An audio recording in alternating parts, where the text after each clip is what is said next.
Okay, so welcome everyone to session 2 of Under Jerusalem series. And there's my cough, sorry about that. So we're going to be starting tonight talking about the 6 Days War and its impact on archaeology. So we're going to be dealing with, from 1967, late 60s and 70s.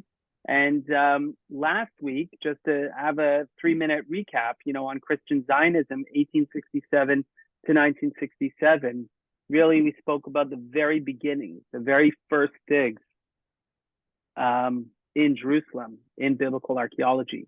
And the first digs were done not by Jews, but by Christians, mostly Europeans, some French, like Louis de Salcy, and we had, of course, Charles Warren, very well-known British archaeologists, and others as well, Gano. And we spoke about some of the major discoveries that were made, the Mesha Stela, not in Jerusalem, the Merneptah Stela, which mentions Israel. We spoke about the founding father of biblical archaeology, Flinders Petrie, or Petri, as in the Petri dish. And then also, there were women involved from the beginnings as well, Kathleen Kenyon, although she was later, she was still, very much involved in the 20th century in Jerusalem archaeology, and in particular in Jericho. So that's where we ended off last week, speaking about that first 100 years, and they were all non-Jews. And by the way, today, feel free to interject at any point if you have questions. I'd be happy for it to be more interactive, clarification or questions. If you give me homework for next week, that would be wonderful. So let's now talk about from 1967 onwards.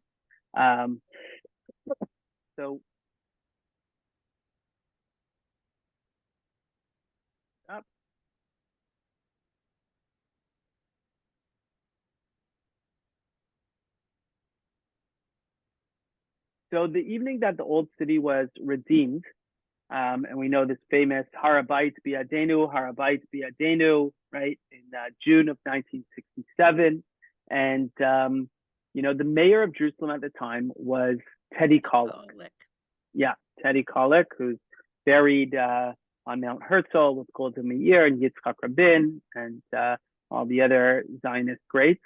So Teddy Kollek, he had a meeting to discuss what's going to be done with the quarter that really offended the Jews for so many decades. He was referring to what's called the Mugabi Quarter. And he wrote later on in his autobiography, he wrote, something had to be done about the small slum houses that crowded close to the Western Wall. The one area that should have been spacious and bright was cramped and dark, so he wrote. And they were expecting to have hundreds of thousands of Jewish worshipers for the upcoming Shavuot celebration that year of June 14th. Now, it's important to note that, the Mugabi Quarter is in the Jewish quarter, which has had Jewish citizens, really Ramban, Nachmanides, in the 1200s. He was the one to reestablish the Jewish quarter. Jews, by the way, is important to note, have continuously been in Jerusalem for 3,000 years since King David, with 2 exceptions. When we were forcibly kicked out, one was under Hadrian in the Bar Kokhba revolt and the aftermath of that, its failure. And it was disastrous. And ironically, Jerusalem is the first city in the world to become Judenrein. And I'm specifically using Nazi terminology because the Nazis saw themselves as a continuation carrying on the legacy of the Roman Empire. And the Romans were the one who kicked out, who ethnically cleansed Jerusalem of its Jews. And I'll say a bit of a tangent here, which is an important one in today's world, is that it was this time that Hadrian called Judea Palestine and Aelia Capital, and he called Jerusalem Aelia Capitolina. So is the Roman efforts to ethnically cleanse Jerusalem of its Jews And in the Roman genocidal war against the Jews, when hundreds of thousands were slaughtered in the 2nd century, Hadrian gave the land the title Palestine. So it's really important to know the historical weight of this word Palestine, where it comes from. It was first used by Hadrian when Jerusalem was ethnically cleansed of its Jews.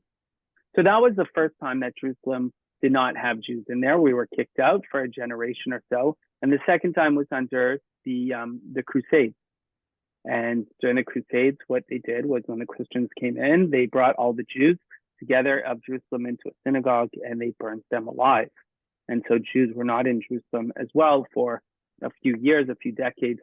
Nachmanides, Ramban, comes in the year 1270 roughly, and he reestablishes the Jewish quarter, and Jews slowly come back.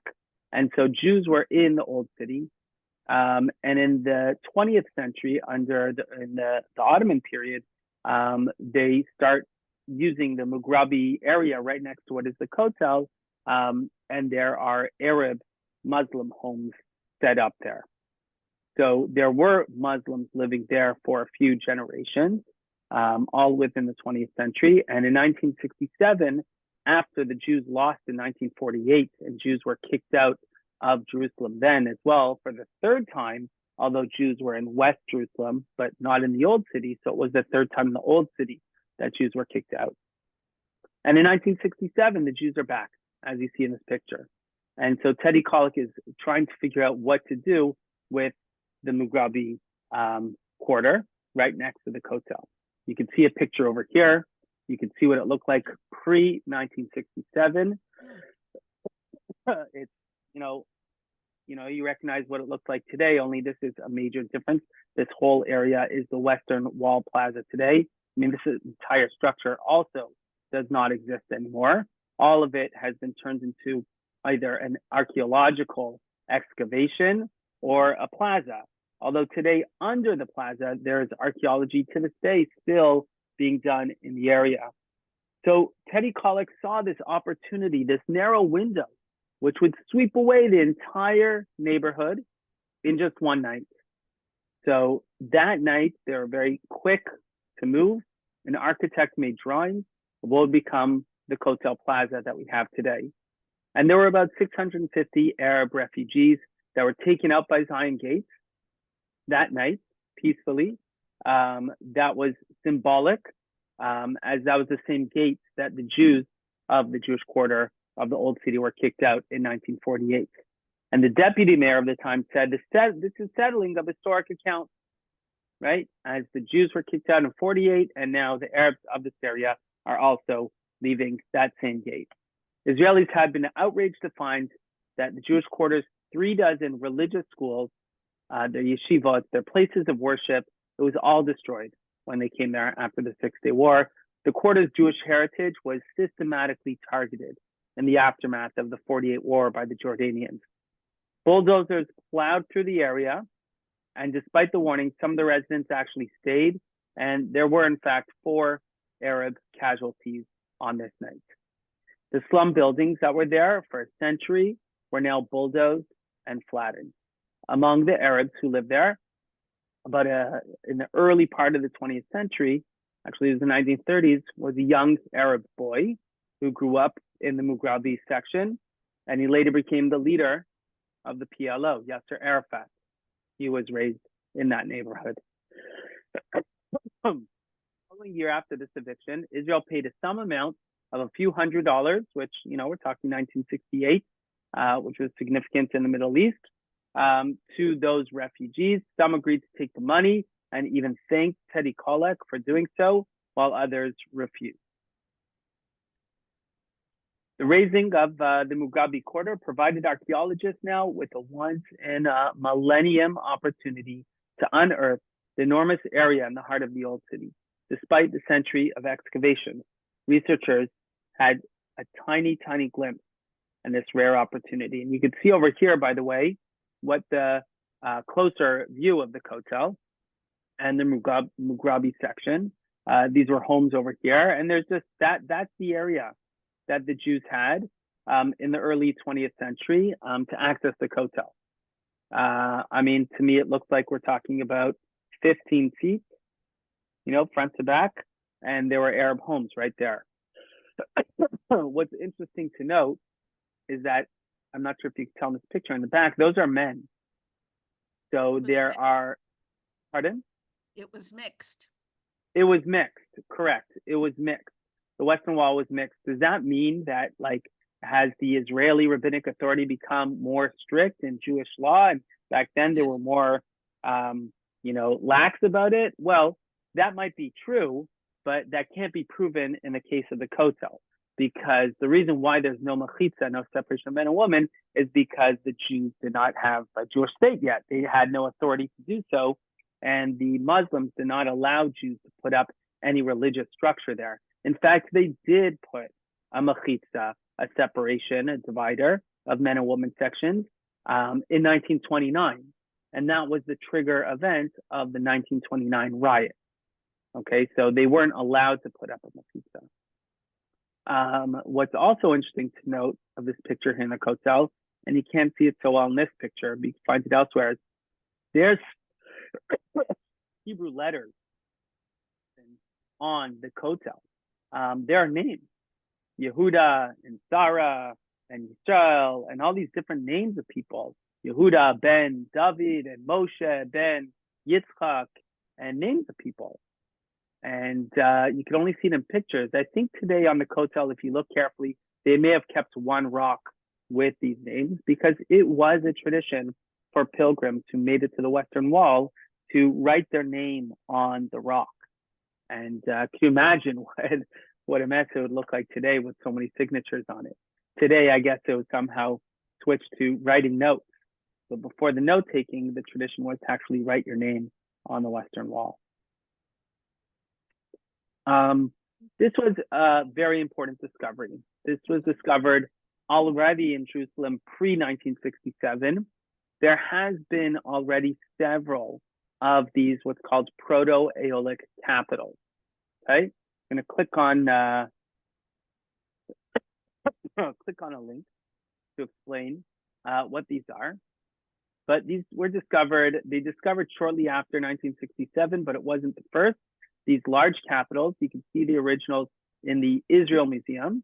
And about 5 years ago, maybe 4 years ago, they discovered a few more around Ramat Rachel.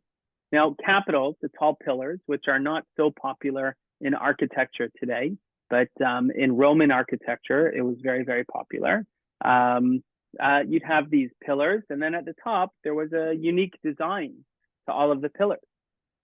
And so, they had Byzantines had their own unique structures, and, Phoenicians had their own structures, and every culture had their own unique capitals on top of the pillars. And these Proto-Aeolic capitals are, according to experts, from they're Israelite, and they're from the early 9th century, even possibly 10th century BCE. Okay, so that is from the time of King Solomon. You can see a picture here of what it looked like. And so, for example, in the Book of Kings, holding a Tanakh with me today, in the Book of Kings, it mentions that Solomon built up 3 cities, Megiddo, Hatzor, and Gezer, which are all major biblical archaeological sites today. And archaeologists have discovered these same kinds of pillars, capitals, in all 3 of those places. And they were also discovered in Jerusalem. So the Proto-Aeolic capital, and you can see in this picture, is basically a symbol of ancient Jewish royalty. It's actually more authentically Jewish than the Star of David.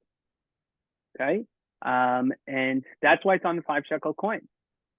And the truth is we can do a follow-up series on Israeli coins, and because there's so much history behind every Israeli coin that's used today. Nothing is new. It's not like Canadian money that you gotta love it, has beavers and hockey on it, right? The $5 bill has hockey on it, and nickel has the beaver on it, and of course the royal family. Well, Israeli coins has ancient Israelite architecture essentially on it. And so they were already beginning to discover these kind of capitals after 1967. And I'll show you this quick video of recent discovery of the Proto-Aeolic capital.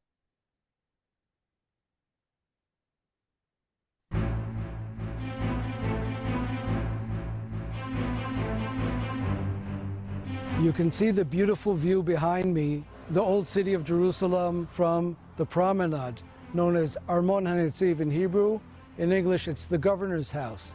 A few months ago, I directed archaeological excavation on behalf of the Israel Antiquities Authority and funded by the City of David Foundation, the Ministry of Tourism, and the Jerusalem Municipality. 2,700 years ago, during biblical Jerusalem, the times of the Judean kings, a royal estate was located here. This is the time between the Assyrian assault on Jerusalem and the time of the Babylonian conquest. In the course of the excavation, our greatest surprise was when I heard the digging vessels scraped on a large stone, and when we brushed it clean, it was the most beautiful decoration I believe ever found of the capitals decorated in that manner from the First Temple period. And we had a great surprise when, after removing that ornamented capital, we found a second one immediately underneath it.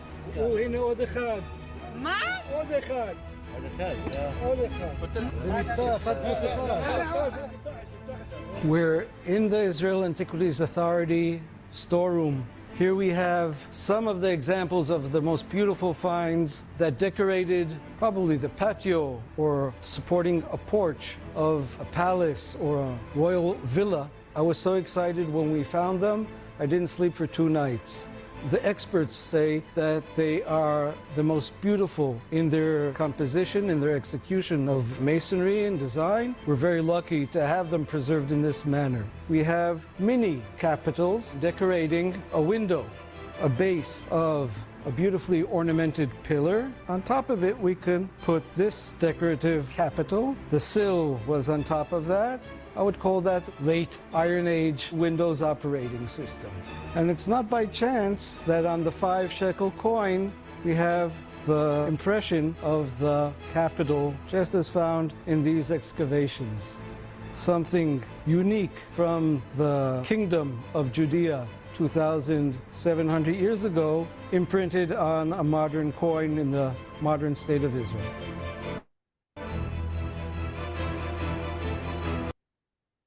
Okay, so pretty incredible discovery that was made.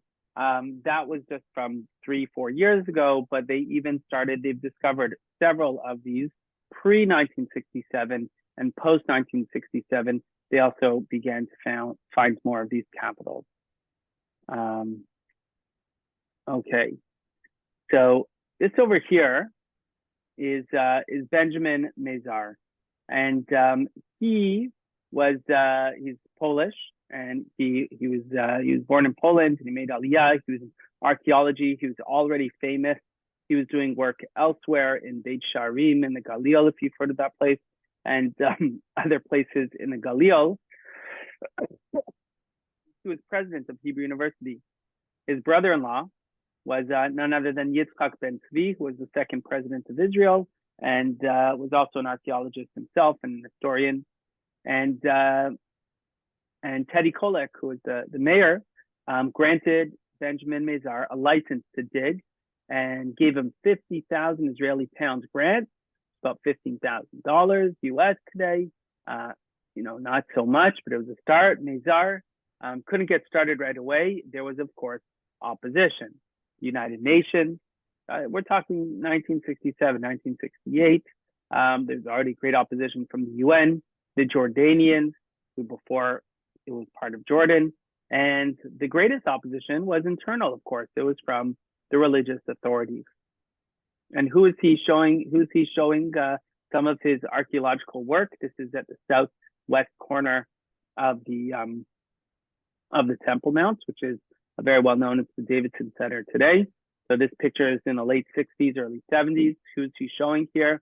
That, of course, is Moshe Dayan. Okay, and this girl over here is Benjamin Meir's granddaughter. Very good. Eilat Meir, of blessed memory, who only passed away about 3 years ago. And if you know of her, her fame is the city of David. And in our fourth class in 2 weeks, we'll speak more about her.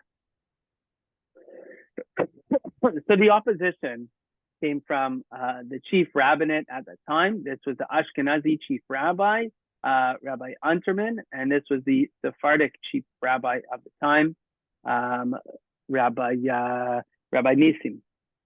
And the chief rabbinate, both Ashkenazi and Sephardi united, they wanted the Ministry of Religion to gain jurisdiction over the entire area.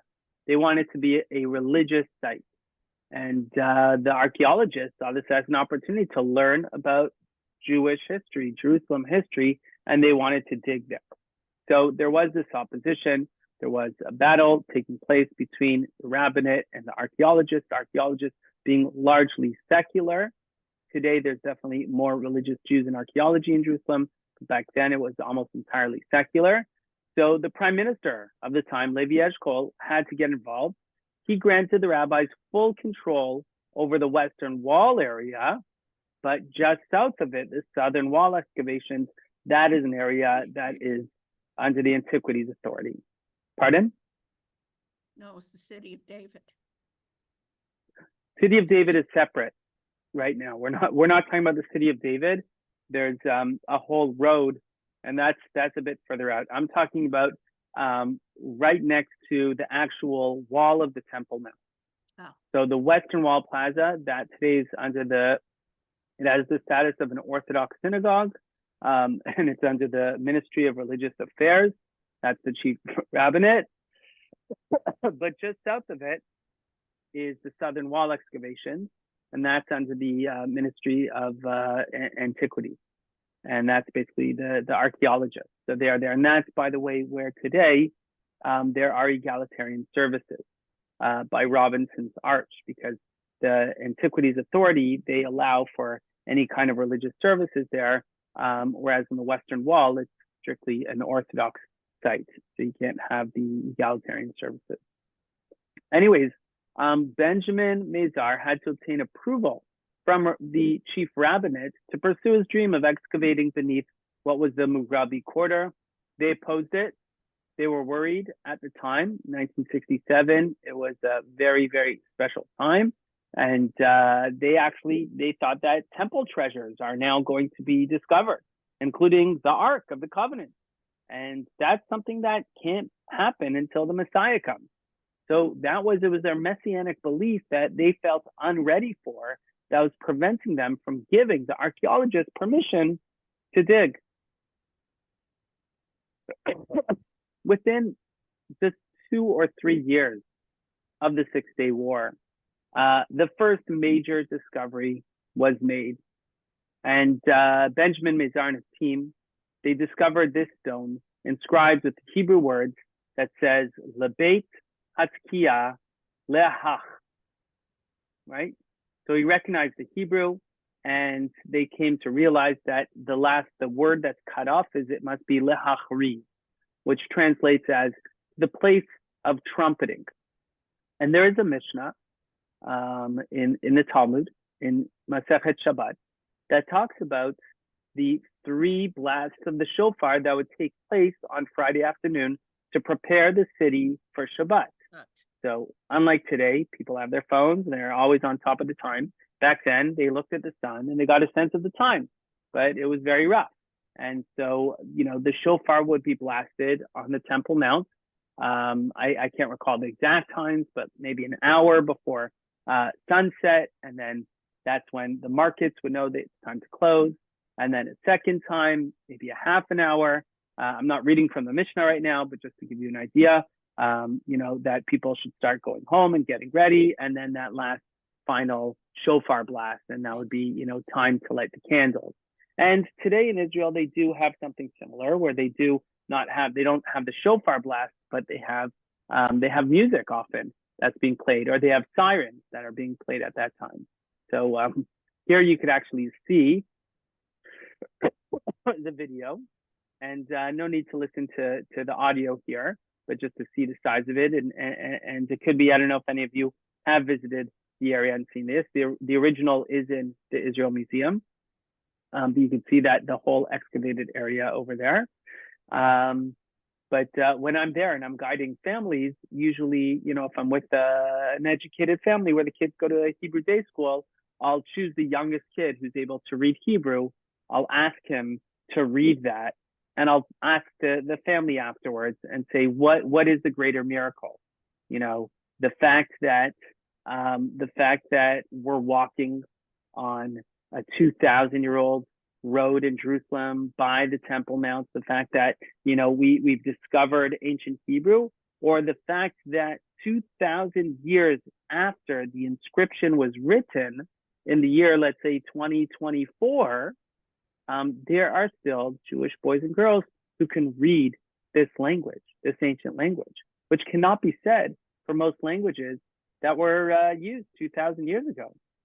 Very few languages from that time are still spoken and used today and able to read. And what nachas grandparents and parents will have when their grandchild or their child is reading an inscription of ancient writing.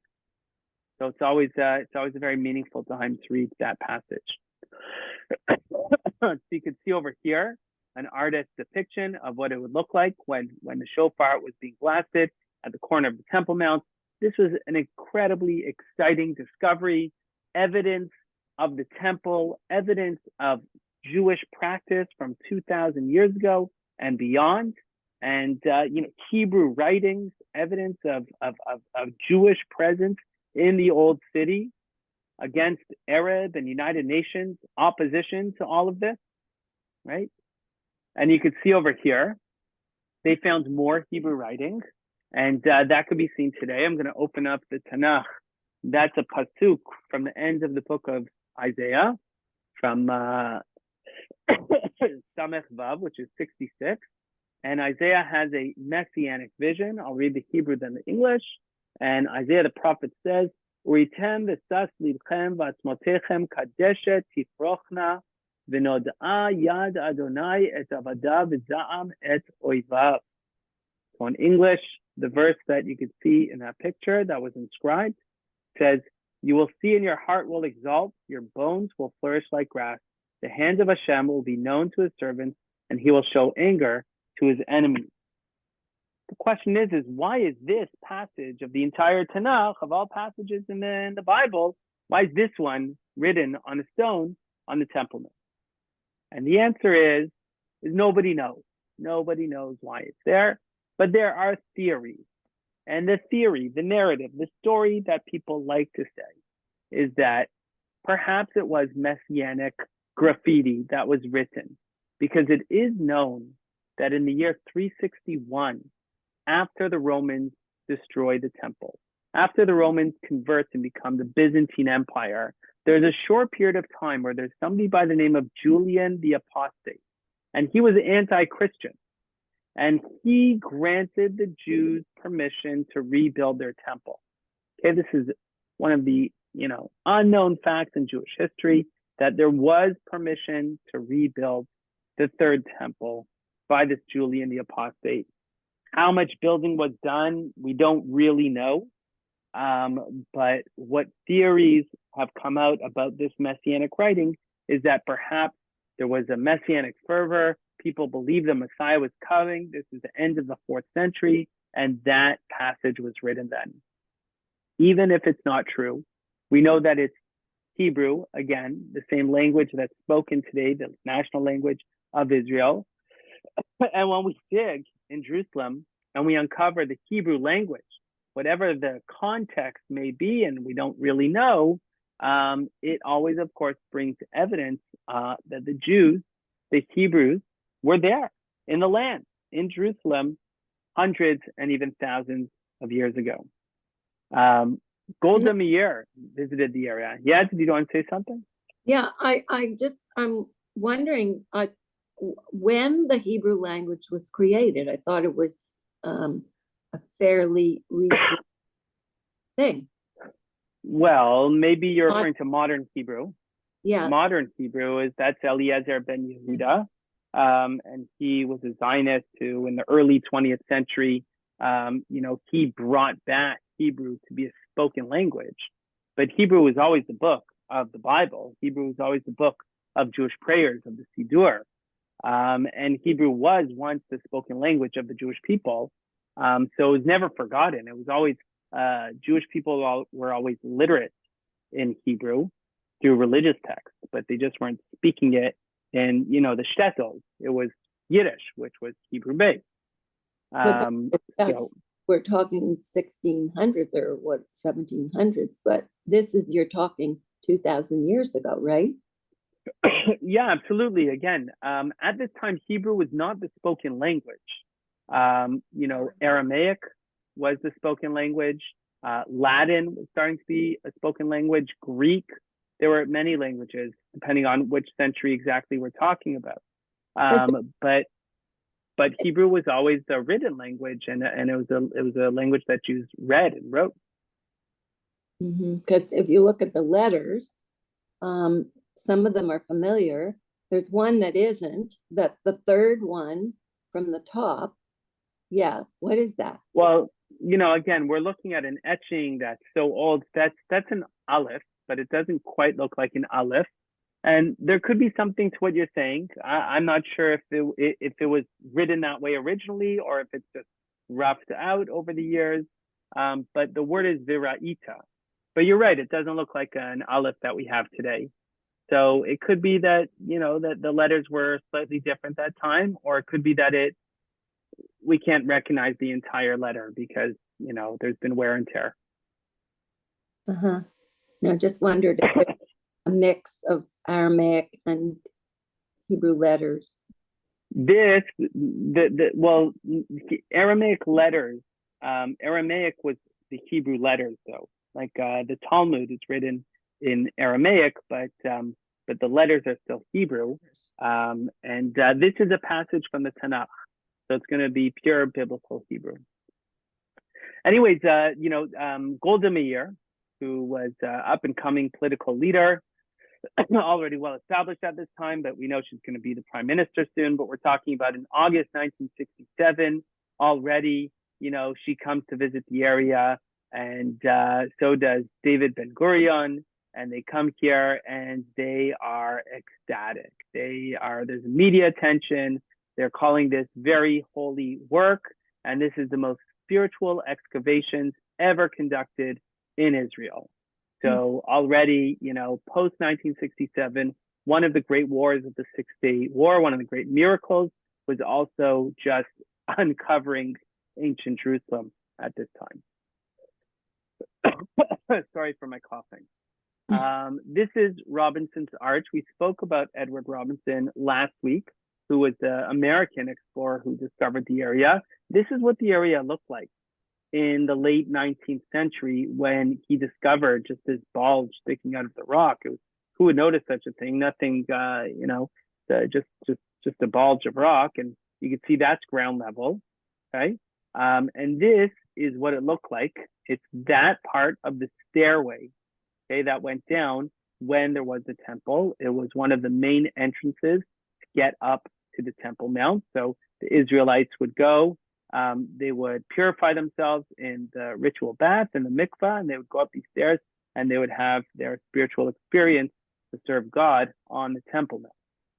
This is what it looks like today. So that was ground level before the 1967, post-1967 archaeological digs. And here you can see where a woman is standing below. We're talking a good 80 to 100 feet of digging below that took place after the 6-Day War. So are you saying that mock-up, was that made in real life? Not that, but a temple, like that they made a.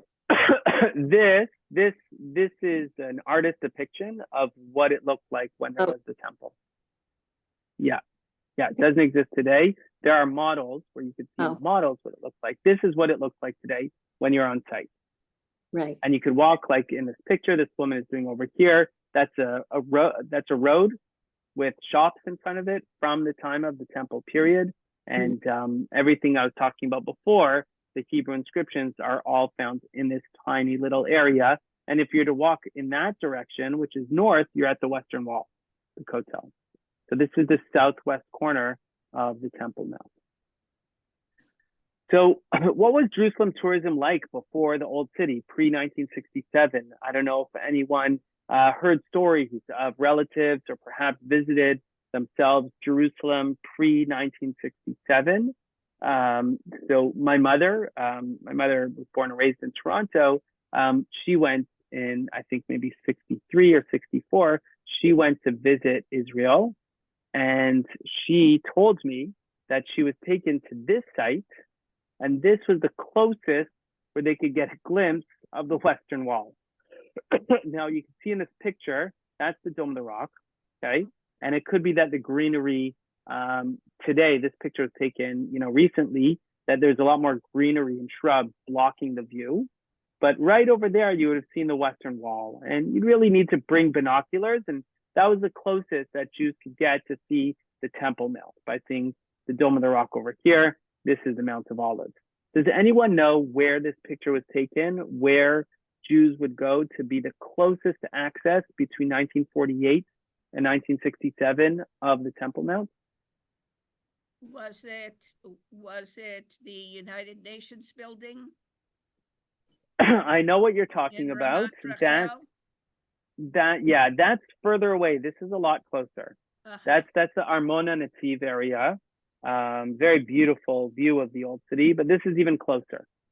This is on Mount Zion. Wow. And it's King David's tomb.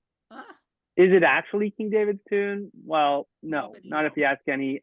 Right. Well, if you ask an archaeologist, they'll tell you it's definitely not. But there's a tradition of almost 1,000 years of it being King David's tomb, and it's what it's called. And there is a tomb there, and that was part of Israel between 48 and 67. And so Jews were able to go to the top of the tomb over there, and that's where they got a glimpse of the Temple Mount in those years. So, of course, we have much better access today. Here's this iconic photograph. This over here is Shlomo Goran, okay, the chief rabbi of the IDF. And sorry, I should, now that somebody mentioned whooping cough, maybe I should get checked for that. Let's just listen to a bit of Shlomo Goran and the shofar blast in the 6-Day War. שאפשר להביע במילים את ההרגשה שלנו. ראינו את העיר העתיקה מימיננו כשהיינו על הרכס של אוגוסטה ויקטוריה, נהנינו מלמעלה מהמראה. מוישלה, סגני...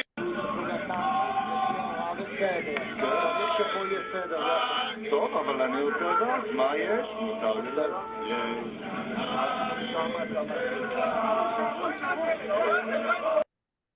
Okay, so we get the idea, and we got to hear them singing Yerushalayim Shel Zahav, right? That magical moment in 1967.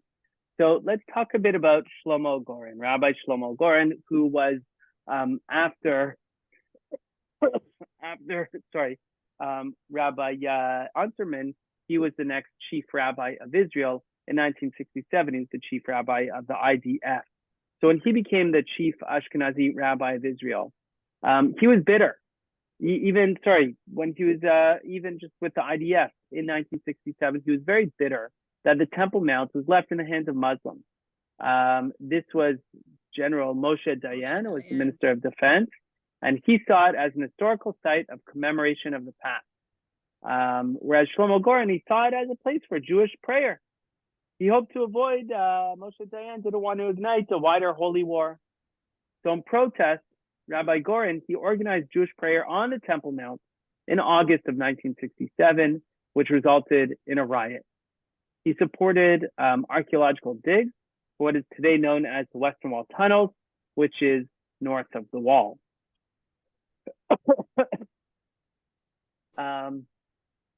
Sorry, one second.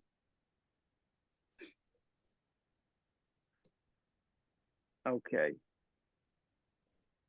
So this over here is sorry.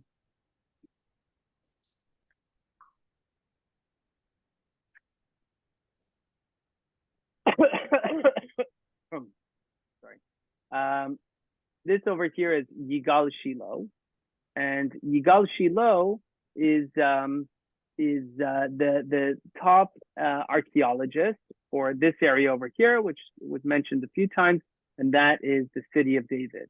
Now, Yigal Shilo was somebody who was at odds with Rabbi Goran, and the two of them had a lot of clashes with one another.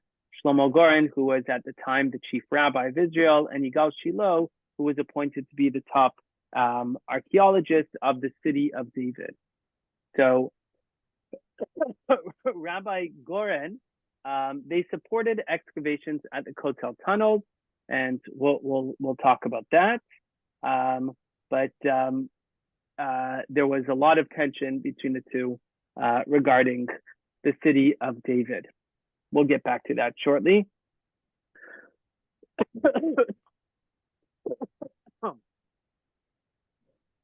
Another important character in Jerusalem in the religious battles with archaeologists. This was the chief rabbi of the Western Wall, Rabbi Meir Yehuda Getz. He was the rabbi of the Western Wall, the Cotel, from 1967 until 1995. He joined Rabbi Goran. They supported excavations of the Cotel tunnel. He was born in Tunisia. He was a Kabbalist. He made Aliyah in 1949 as a young boy. He lived on a moshav in the Galil. He joined the IDF and he rose to top rank. When he was not in uniform, he wore a black robe, carried a siddur, a prayer book in one hand, a Bible, a Tanakh in his pocket, and he had a pistol at his hip, just to get a sense of the personality that he was. He was a combination of a rabbi, an officer, and a Jewish mystic. He was not an archaeologist by any means, and he was often anti-archaeology. He felt they were academic, they were anti-religious, they lacked respect for holy sites. Every night he'd go at midnight, not midnight according to Jewish time, halachic time, to the tunnel. He'd wash his hands. He then sat on a rug on the floor and prayed. And he prayed what's called tikkun chatzot. And he would cry and wail every single night. And he did so because he's mourning over the destruction of the temple. A real, authentic mourning over the destruction of the temple as though it happened yesterday. He believed that the tunnel excavators were doing holy work, and he supported the tunnel, which I'll show you some pictures of shortly, and that would hasten the bringing of the Messiah. They dug under homes, though, of Arabs in the Muslim Quarter, and it got very dirty. Sometimes, like literally dirty. Sometimes there was fresh sewage that would pour down on the workers from toilets in Arab homes. So this is now a picture of the Western Wall, which I was telling you about, in the Western Wall tunnel. So if you go and you see the Western Wall, what's exposed under the sun is the service plaza over here. But all along this continuation of the Western Wall, this is all underground. This is all under the Muslim Quarter. So this is under residential homes of Muslim Arabs. But today you can visit the Western Wall tunnel tours, which is a very popular tour to go on. And you could follow along the entirety of the Western Wall up until the end. And you could have closer access to where the Holy of Holies, which is right around here roughly, okay? And Holy of Holy rooms is right here. So according to this map, that's where the Dome of the Rock is, and the Holy of Holies right around here. And there's a lot of archaeology that was discovered that we can learn about the temple period of that time. So when did you Yep. say? Did you say what the date was of the tunnel? Do they know? Well, They're still what do you mean by digging. the? When was the? What do you mean exactly in your question? The Like- date for what? My question is, when did they build that tunnel?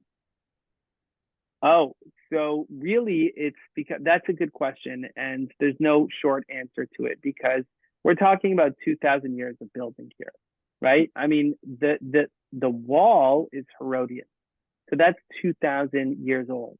And then in the last 2,000 years, we've had all kinds of civilizations and Christians and Muslims, Ottomans, Brits, and they've built a whole conglomerate of many different structures here.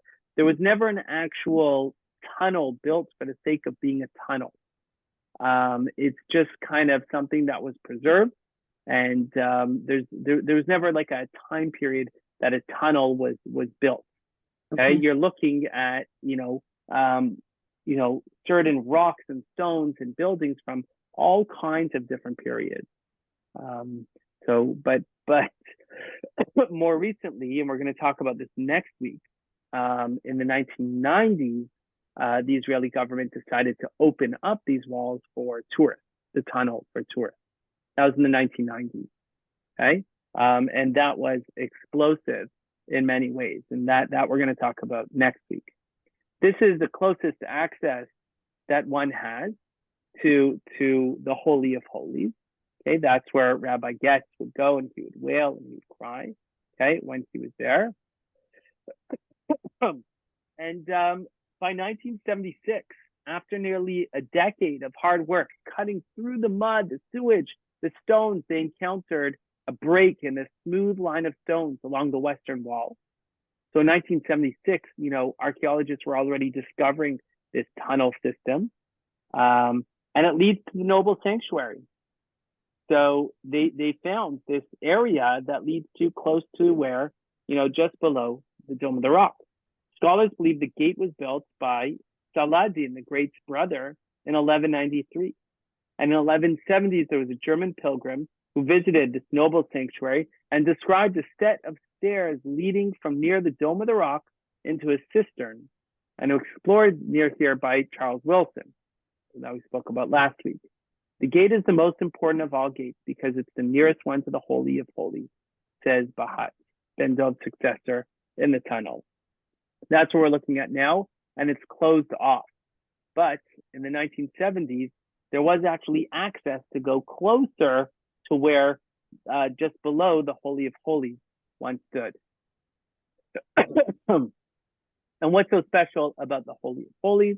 Well, according to Jewish tradition, that's where God created the foundation stone, where essentially in the story of Adam and Eve, that's the foundation stone. There's, let's say, a big bang of planet Earth, that initial stone of Earth, according to Jewish tradition, was right there.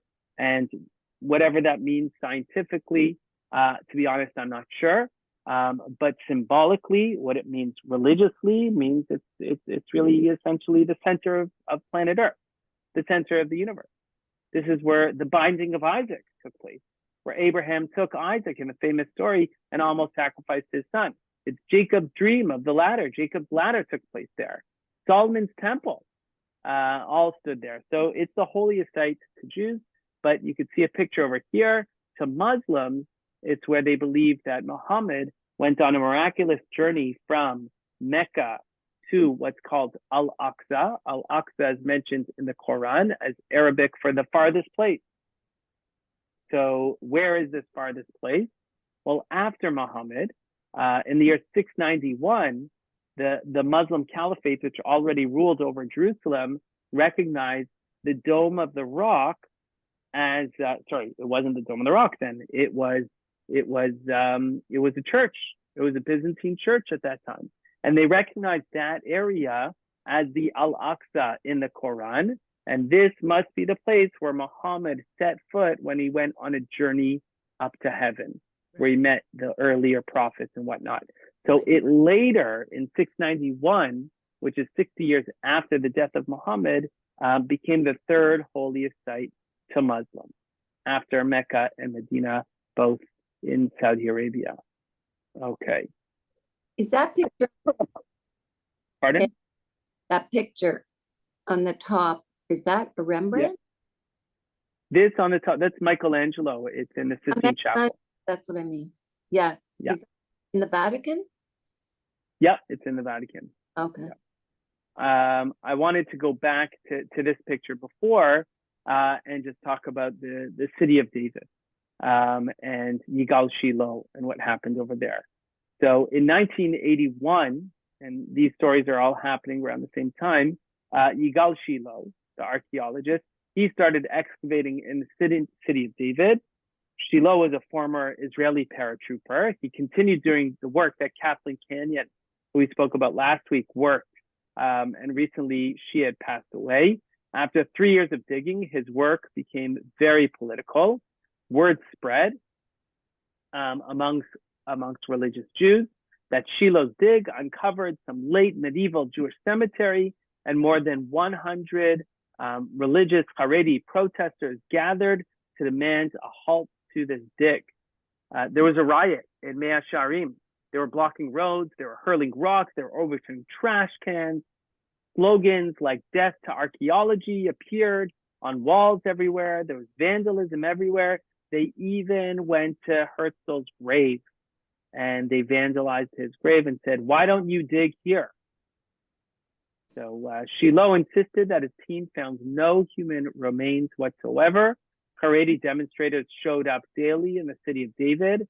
They would pray, they would cry, they would scream, they'd tear their clothes in grief, sometimes throwing rocks at the diggers, at the workers, to halt these excavations. Shilo and his wife were often threatened, and they had to have 24/7 security, not from Arabs or not from Hamas or anything like that, but the security was from religious Jewish fanatics who were highly opposed to the archaeological work that Shilo was doing. So the reason why I wanted to talk about that and throw that in there while we're talking about the Western Wall tunnels and the city of David, which we'll revisit as well, is just to get a sense of how intense the religious secular controversy over Jerusalem has become. It's less so today, I would say, but certainly this concept, I think there's a lot of value. I think the religious community are certainly valuing all of this evidence of the Beit Mikdash, of the Second Temple, and and even of texts like in the Mishnah and whatnot. So I think there's a lot more appreciation now by Haredim of archaeology in Jerusalem, but there sometimes are, whenever there's any issue of Jewish bones being desecrated, then basically riots occur by the zealots. So what we're going to do next week, and next week I believe we're not meeting Monday. I believe it's on Tuesday because there's another event happening at the shul on Monday night. So our next meeting is on the 24th, Tuesday night at 7:30. And who doesn't like Harrison Ford and Indiana Jones? So this was a great movie, and I actually watched it last year with my son in our sukkah. We had a movie night in the sukkah and we watched this film. There's so much Jewish content in the film, and there's a lot of inspiration that this film brought on to archaeologists in Jerusalem and perhaps to non-archaeologists as well.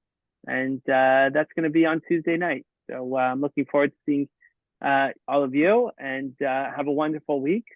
And thank you. I just want to tell you that you have the street sign in the 3 languages that you just showed. I met the man who did all of the street signs. Of Jerusalem. Yeah, he has an atelier. He's not alive anymore, but his son has an atelier on the Via Dolorosa. And you can go and you can buy Armenian pottery there. Very, very nice Armenian people. How long ago did he do all of that? Oh, he started in 1967. Wow. Oh, so in the old city. Yeah, only in the Just old in the city. old city. Yeah. Right. Okay. Wow, amazing. Yeah, the Armenians are generally, those that I know, I've only had good encounters with Armenian people. But there's plenty of controversy with the Armenian Quarter as well. I don't know if you followed that story too. Yeah. Okay, so I'll see you all on Tuesday. Thank you so much.